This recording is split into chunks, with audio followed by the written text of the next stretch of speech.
I just got out of jail about a month ago. There's a lot of the bikies, a lot of the bike clubs and that recruit now in jail.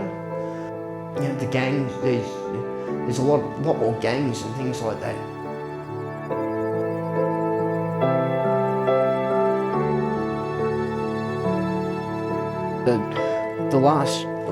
I just got out of jail about a month ago, and I don't use drugs while I'm in jail. It just creates a whole lot more problems that you've got while you're inside the system. You know, the easiest way to get hurt in jail is to use drugs. You know, you start dabbling in that, and you're guaranteed going to be hurt pretty quick.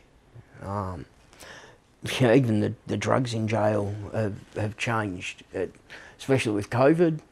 There's no visitation anymore, no contact visits. It's all done through audio-video links, so no one's bringing product into jail. The screws don't really bring it in much anymore. You know, of course you've got the crooked screws who do, but it's pretty far and few between. It's mainly bupe in jail, bupe strips, and it's because I was charged with an array of domestic violence offences against my daughter, and what the screws would do is see your charge sheet and go, okay, this is what you're charged with, you must be guilty, and air raid it at the top of their voice anytime you get up their nose to try and get the other prisoners to turn on you. They said that I had done things like held my daughter's hand and burnt her hand with a cigarette lighter. You know, I'd belted her all over the place. One of the charges was kidnapping and detaining her against her will, even though the footage clearly showed her coming and going on her own free will from the hotel room over the 3-day period that they said. I had held and kidnapped her. She was coming and going on her own free will. It was absolute nonsense, you know, but I had to walk around with screws who'd, you know, get up my nose, so I'd go on with them, and the only way they could get at me was to tell other prisoners that I was in there for this, I was in there for that, and try to get them to turn on me. You know what I mean? It was fucking putrid. It really was. You know, I had to do some bloody horrible things while I was in there this stint that, as a kid or, you know, as a young bloke, I would have coped with fine. Now I've come out quite damaged this time. You know, having to hurt someone because they've taken your jail clothes isn't a good thing to have to do. You know, but if you don't, you know, conduct yourself in a certain way and do certain things, you're making yourself a target. You know, there's a whole new rule system when you get into the institution that you have to abide by, whether you like it or not, or you just make yourself a target. You know, I had only last week or 2 weeks ago, wasn't a girl? That woman made a joke about the tuna cans on the bus. You know, talking about how she'd heard from her bloke and she was laughing about it, thinking, you know, how funny it was, how blokes are getting seriously assaulted and beaten and things with tuna cans. On your buy up, you can buy tuna in a can. You know, the big small cans. You know, you load them into a sock and batter someone with one of them, or, you know, a can of corned beef. They do some fucking damage, mate.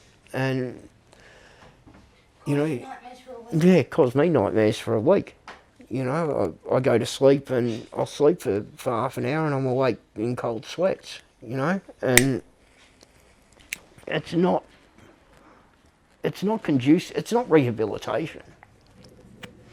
You know, even if I had committed a crime, doesn't matter what it is, a crime that deserved jail, it's not getting rehabilitated. It's putting people in a system of degradation, a system of humiliation, a system of being controlled, removing your self-identity, and what's that going to do to anybody who is already suffering from a life of that to begin with?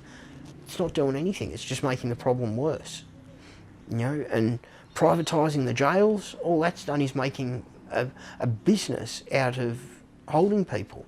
And you can't, there's no such thing as rehabilitation and making money as a business going hand in hand. It doesn't, it goes against all, logic and common sense.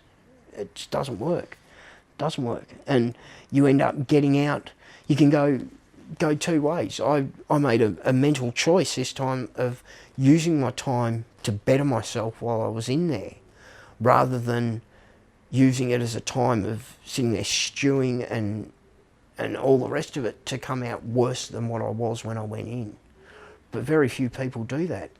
Most people come out worse than what they went in. Especially, you see the young blokes they'll go in as a petty thief, go in there as from robbing cars, stealing cars, things like that. They come out a professional criminal because all they're dealing with is criminals, professional criminals. And a lot of the older blokes will take them under their wing and prey on them, really. See them as little soldiers they can use when they get out. There's a lot of the bikies, a lot of the bike clubs and that recruit now in jail.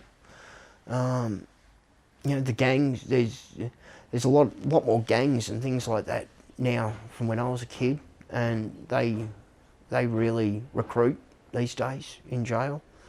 It's a world you can't understand unless you've been there, and it's not fun. People don't. Some people do it by choice, choose to go back into jail because it's all they know and they're comfortable within that system, but the large majority don't. Yeah, kiddo. I love you too. Yeah. So it's hard, It's my daughter, and my daughter then has to pick up the pieces of what I come out like. I struggle even talking about it, thinking about it. I'm quite a gentle by nature. I'm quite a gentle person, but I've had to learn as a child, just in one part of my world I grew up in, that I had to learn how to be hard. I had to learn how to be tough, not feel feelings, not show feelings. That was a weakness. That would get you hurt. But when it's not naturally you, it creates sort of trouble within yourself of how to deal with it. So what did I do? I turned to drugs. I just want to say my dad never, ever hurt me. No, it didn't. It's the last thing I'd do, Yeah.